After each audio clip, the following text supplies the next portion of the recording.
to Gashland Baptist Church and to our Easter cantata. My name's Sam Gearig if you're a guest, and we're delighted to have you with us and honored that you've come to spend your Sunday evening with us for this Holy Week, as the whole week is celebrating in the church calendar, so to speak, the week of Jesus' life where he enters into Jerusalem on Friday, is crucified, is risen from the dead on Sunday. And so that's what we're celebrating. And as a church, there's a number of different things we're doing all week long. And so this is sort of kicking it off. Maybe this morning kicked it off, but we're starting with this choir work and this great presentation that this group and Bill has led to do this. And so it's my pleasure to start us off. So I'm going to read a portion of scripture, and then I'm going to pray, and they're going to take it away from there. So this is in John 19, verses 28, and all the way over to the empty tomb in chapter 20.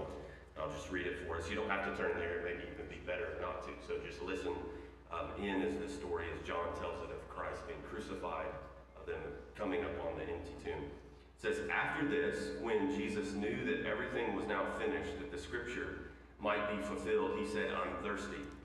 A jar full of sour wine was sitting there. So they fixed a sponge full of sour wine on a hyssop branch and held it up to his mouth. When Jesus had received the sour wine, he said, 'It is finished.' Then bowing his head, he gave up his spirit.